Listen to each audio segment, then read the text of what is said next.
Welcome to the Holy Land and the biblical site of the Jordan River. See the Bible come to life as we see some events that happened along its shores. The Jordan River is mentioned in the Bible over 180 times. And the Jordan River runs from the north of the country, from Mount Hermon, all the way to the Dead Sea. The Jordan River runs into the Sea of Galilee, and then out of the Sea of Galilee down to the Dead Sea. Along the Jordan River is the area that Lot chose to settle in. We're just going to look at some of the historical things that happened along these shores, fascinating things that happened here right along the beautiful Jordan River. In Genesis 13:10 it says, "And Lot lifted up his eyes and saw the Jordan Valley was well watered everywhere, like the garden of the Lord, like the land of Egypt in the direction of Zoar." This was before the Lord destroyed Sodom and Gomorrah, says the text. And then the Israelites camped along the Jordan River. They camped on the opposite side of Jericho before they entered into the Promised Land. In Joshua 3:1 it says, "Then Joshua rose early in the morning, and they set out from Shittim, and they came to the Jordan, he and all the people of Israel, and lodged there before they passed over. And then after they miraculously crossed over the Jordan River," we know the story where the priest went down in with the ark, and God stopped the Jordan River on one end, and then the people walked across the Jordan River on dry ground in the same way they walked across the Red Sea on dry ground. So it says here in Joshua 3:13, it says, "And when the soles of the feet of the priest bearing the ark of the Lord of all the earth, shall rest on the waters of the Jordan, and the waters of the Jordan shall be cut off from flowing, and the waters coming down from above shall stand in one heap." So it stood in one heap on one side, it stopped, continued flowing, and they walked across on dry ground. So miraculously, and then they went into the Promised Land, conquered Jericho, and went into the Promised Land. Naaman the leper was healed here in the Jordan River by the prophet Elisha. It says in 2 Kings 5:10, it says, "And Elisha sent a messenger to him, saying, Go and wash in the Jordan 7 times, and your flesh shall be restored, and you shall be clean. But Naaman was angry and went away, saying, Behold, I thought that he would surely come out to me and stand and call upon the name of the Lord his God and wave his hand over the place and cure the leprosy.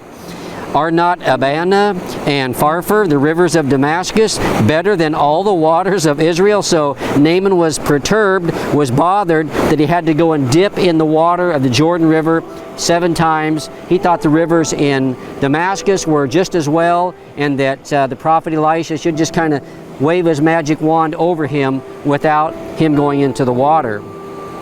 "Could I not wash them and be clean?" So he turned and went away in rage. He was angry. And then the servants came near him and said, "My father, it is a great word the prophet has spoken to you. Will you not do it?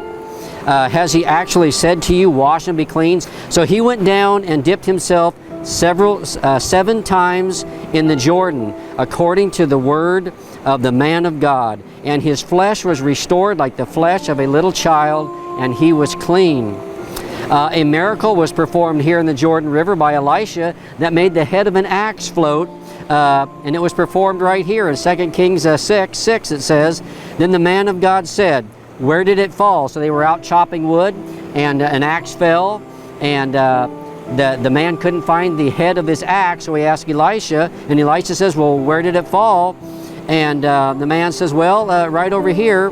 And when he showed him the place, he cut off a stick and threw it in there and made the iron float. And he said, "Take it up." So he reached out and took it up.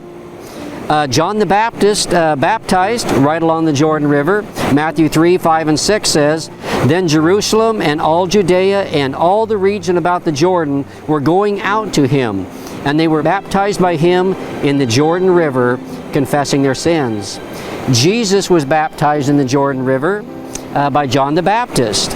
Matthew 3:13 says, "Then Jesus came from Galilee to the Jordan to John to be baptized by him." The disciples of Jesus baptized many in the Jordan River. John 4:1 says, Now when Jesus learned that the Pharisees had heard that Jesus was making and baptizing more disciples than John, although Jesus himself did not baptize, but only his disciples. So here we see that the disciples were baptizing in the Jordan River as well. And the Jordan River is also the main source of life for the Israelis today, for the country of Israel. It provides up to a third to a half of all of the water for the Jordan. It waters many fertile valleys south of the Sea of Galilee and even north of the Sea of Galilee. The Israelites were totally dependent, and the Israelis today are totally dependent upon this river here for their sustenance. It is their life. The Israelites and the Israelis today are desert people, and so when Christ said that I am the water of life, they fully understood what he was saying, that he was the source of all life, that without him there was no life whatsoever. So here we are on this beautiful stretch of the Jordan River, and it is a fascinating place. We're by a little waterfall here, so hopefully this gives you an idea of what the Jordan River looks like. Not all of it looks like this right here. We've selected a nicer part, obviously, but we hope that you have seen and learned from the Scriptures some of the amazing and significant things from Scripture that took place here along its shores. So thank you for watching, and God bless.